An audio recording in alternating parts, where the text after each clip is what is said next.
People say life has a way of humbling the proud, but no one on that flight expected it to happen right before their eyes. It started as an ordinary morning at Atlanta International Airport. A crowd of tired travelers clutching coffee cups and boarding passes, each person wrapped in their own little world.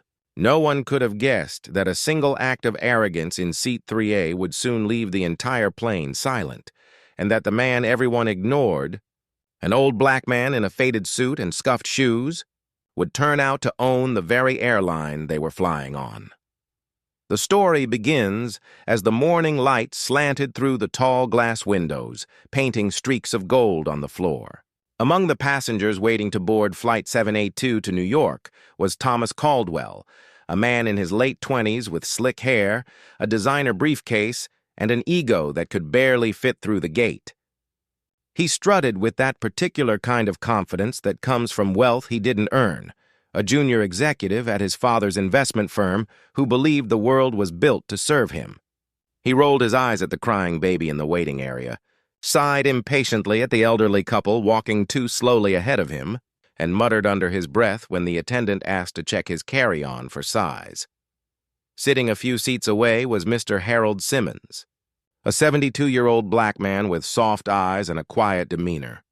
His gray suit was clean but worn, his leather shoes shined with care.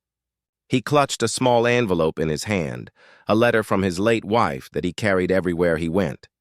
Though his back was bent with age, his presence carried a quiet strength that those who took time to look might have noticed, but most didn't.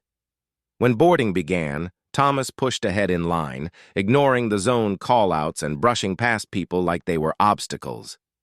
As he reached the front, Harold stood up slowly, adjusting his hat. They both reached row 3 at the same time.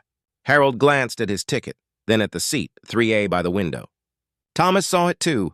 "Excuse me, young man," Harold said with a kind smile. "I believe this is my seat," Thomas scoffed, dropped his briefcase onto the seat and said, "Yeah, not anymore, old man. I need the window." "You can take the aisle." The flight attendant, a woman named Maria, approached. Sensing the tension, "Sir," she began gently, "can I please see your ticket?" Thomas waved her off. "You don't need to. I'm a frequent flyer, platinum member. Just let the guy sit somewhere else." Harold didn't raise his voice, didn't argue. He simply held up his ticket and looked at the attendant. Maria confirmed quietly that the seat indeed belonged to him. "Sir," she said, turning to Thomas, "this passenger is assigned to 3A. Thomas leaned back in the seat and smirked. "Look, he's old. He'll be fine in the aisle. Do I really have to move for one seat? I've got a business meeting in New York. Important stuff." The passengers nearby glanced uncomfortably, some shaking their heads, others pretending not to notice. Harold sighed, his eyes kind but tired. "It's all right," he said softly. "Let the young man have it.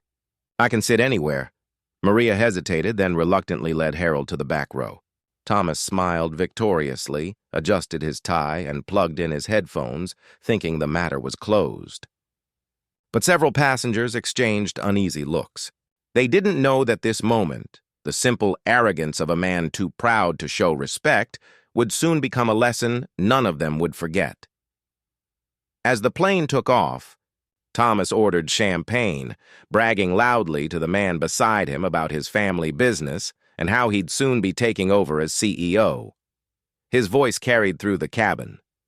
Meanwhile, Harold sat quietly in the back, helping a nervous young mother calm her crying baby, offering her his water and a gentle smile.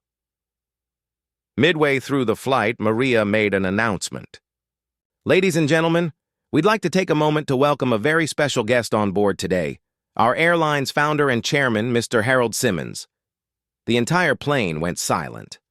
Thomas's smirk froze.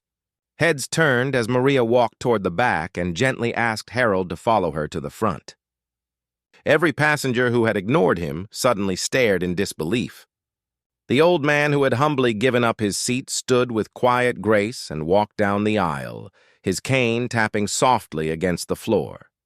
Thomas's face turned pale. He scrambled to stand up, trying to appear respectful, but it was too late. Harold stopped beside him. "Son," Harold said, his voice calm but firm, "I built this airline from the ground up. Every seat on this plane exists because of the people who believed in treating others with dignity, no matter who they are or where they sit. Remember that the next time you think your seat makes you more important than someone else. Thomas stammered. I didn't know, sir. I'm sorry, Harold smiled faintly. It's not about knowing who people are, son. It's about respecting them even when you don't. Maria offered to let Harold sit back in 3A, but he declined. No, thank you, he said softly. I'm quite comfortable where I am. The rest of the flight was silent. Thomas sat stiffly, unable to meet anyone's eyes. The passengers who had watched the scene unfold earlier now looked at Harold with newfound admiration. A few even clapped quietly when the plane landed. At baggage claim, Thomas approached Harold again, humbled. Sir, I really am sorry. I acted like a fool. Harold looked at him, studying the young man's face. Then he said, We all make mistakes. The measure of a man isn't how high he flies, but how he treats others when he's grounded. Thomas nodded, his eyes glistening. I understand now. As Harold walked away, the young man stood watching, realizing that for the first time in his life, he had met someone truly powerful, not because of money or status, but because of grace. Later, passengers would share the story online. It would go viral, a reminder to millions that humility costs nothing, but arrogance can cost everything. And that old black man who quietly gave up his seat, he didn't just own an airline, he owned a lesson the world desperately needed to hear.